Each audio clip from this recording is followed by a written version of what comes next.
Bonjour, alors aujourd'hui j'aimerais vous parler des positions de perception et vous dire à quoi elles servent et comment on les utilise en thérapie.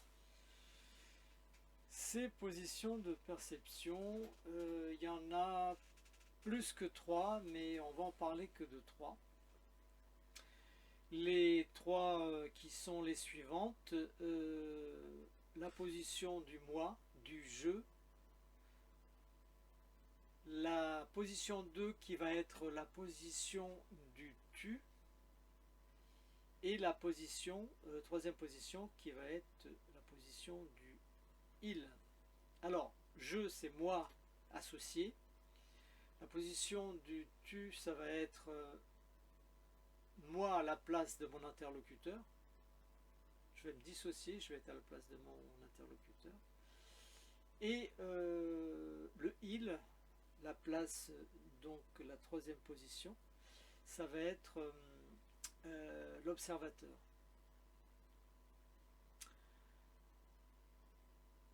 Pour faire ce travail, pour pratiquer, en fait, il faut le faire plusieurs fois avant de, je pense, de pouvoir le faire avec aisance.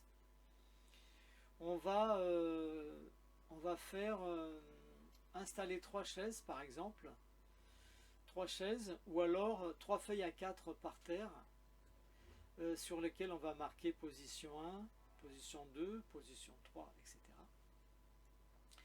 Et on va évoluer donc sur ces positions. Ces positions, chaque fois qu'on sera dans la position concernée, on va ressentir ce que ressent la personne. Ressentir, voilà, comme si on était vraiment la personne. Je vais vous donner un exemple. On va prendre par exemple une mère qui va dire à son fils tiens, tu vas venir m'aider à passer l'aspirateur.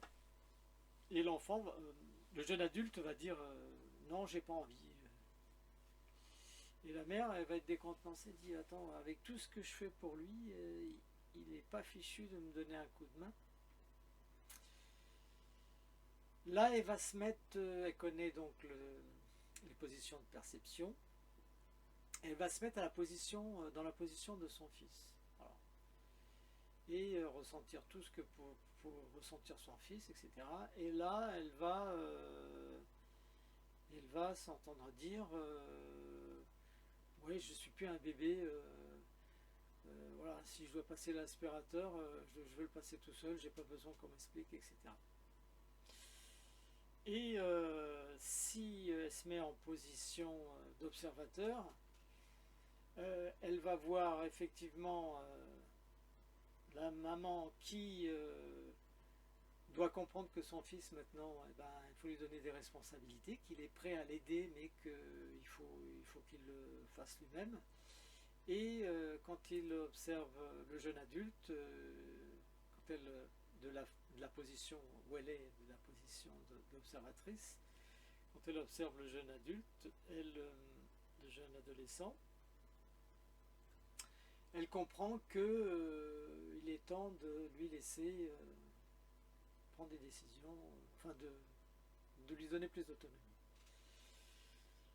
Voilà, ce bref exemple que je vous donne, hein, c'est pas le meilleur, mais ça vous permet déjà de comprendre un peu comment ça fonctionne. Et donc on se met dans la position de l'autre, dans les chaussures de l'autre, hein, pour ainsi dire, et pour mieux comprendre la situation.